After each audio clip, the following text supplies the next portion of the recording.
everybody, this is Meowth. That's right, this is some Call of Duty Black Ops 2 gameplay. It's been some time since I've posted any COD Blops 2. Actually, it's really been quite some time since I've posted any games. It's been, like, I think a little bit over a week right now.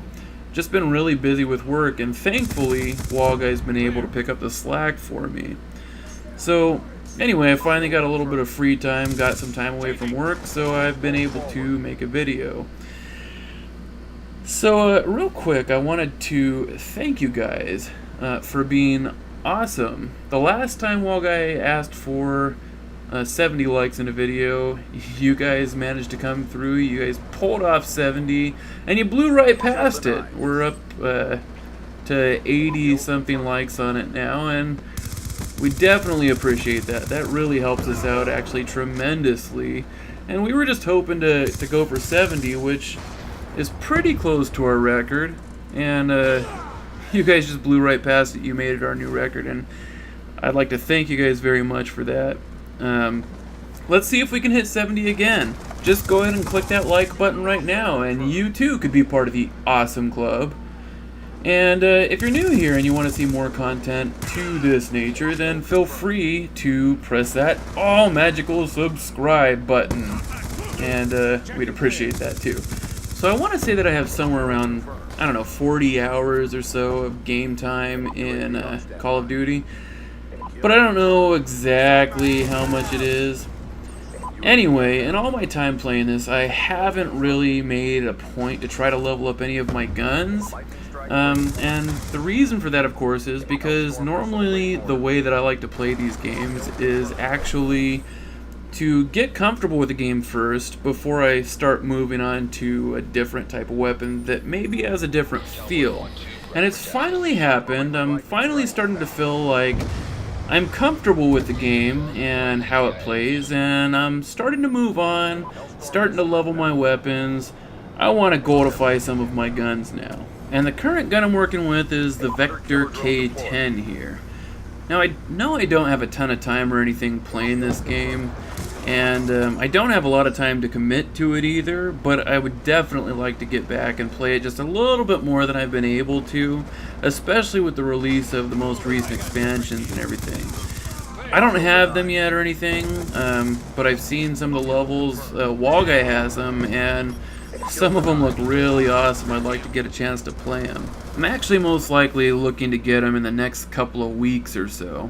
On a side note, when it comes to expansion packs, and this isn't limited to Call of Duty, really it's just basically any online game that offers expansions of any variety.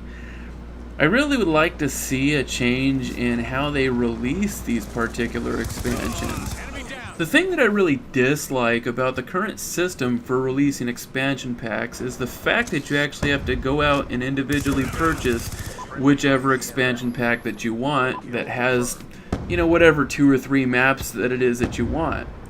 I think that when a game is sold in the first place, they need to take into account how many expansions they're planning on releasing and sell the game for an appropriate price from the very beginning, rather than dividing up the game into several or multiple expansions. I of course understand that the developers are not going to be working for free. You know, it takes a lot of work to build a new map or a new couple of maps, so they definitely deserve to get paid, but do it in a way that it doesn't divide up the player base, because you'll have certain people not being allowed to play on certain maps, and therefore they're excluded from those that do have it. And it may not seem like it's that big of a deal for games like Call of Duty, where they just have a huge player base, and you can get basically any kind of game that you want to at any time of day, regardless. But what about smaller games? What about games like, I don't know, Medal of Honor, for example, where the numbers aren't quite as huge? I mean, it has its fair share, but the numbers aren't so huge. And then you start dividing up that smaller player base into even smaller groups of people that have, you know, map pack A, map pack B. You make it so that the two can't play together, or you know, the one that has more expansions can play with the other people, and they just end up never getting to play all the maps that there are.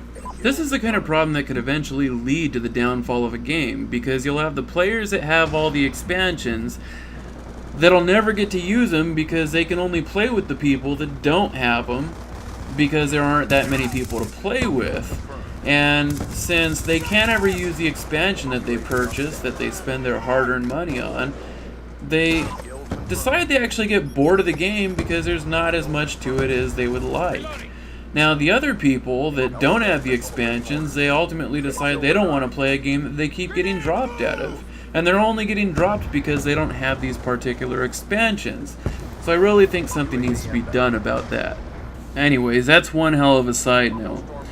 So everybody knows E3 is over, and there's lots of good things that came out of it from all parties pretty much. Microsoft had some good stuff, Sony had some good stuff, and Nintendo. Everybody who has followed me very much knows that I'm really looking forward to MGS5. But anyway, there's also some things that people really didn't like about the show. But I don't really want to get into that too much.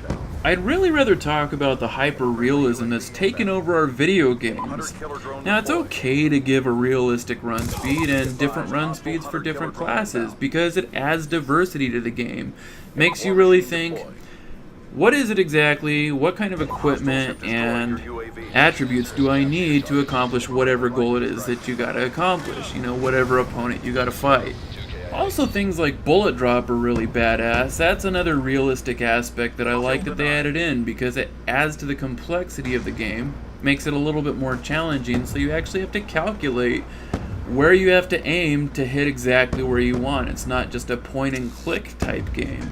Something that I really don't like that developers have been putting in their games for some time now is damage to players when they're falling from heights. It just seems a little bit ridiculous to me that I can go into a room full of 6 or 7 guys, kill them all, get a little bit injured, and on my way out I have to step off a box that I jumped up onto, and I end up dying just coming off that small little box.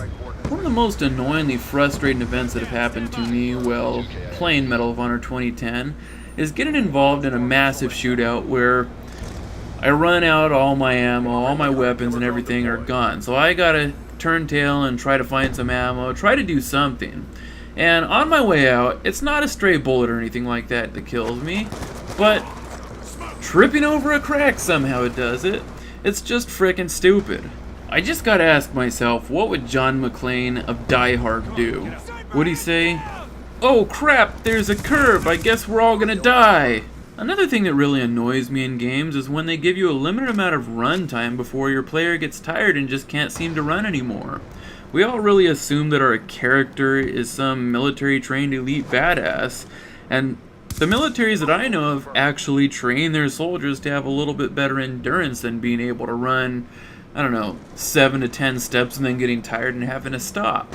I'm gonna be honest here and say this is one of the biggest reasons that I don't play Call of Duty more. It just pisses me off that I can't run more than a few steps before my player gets tired. Look, the bottom line here is it's just a game. It's supposed to have a little bit of fantasy in here. It doesn't have to be completely realistic. It's just gonna be a fun game. And I'd rather think of myself in the game as some really tough action hero guy than some below average guy that hurts his back by not wearing special shoe inserts. Both games are still, of course, really fun for me, and I plan on playing a lot more of them if I can. Obviously, it's going to be a little bit harder for me with Medal of Honor 2010 and all the bans and everything, but plan on seeing more of that in the future. Anyhow, if you haven't seen our previous video, check it out in the previous video. Video link coming up right after this. Take it easy, guys.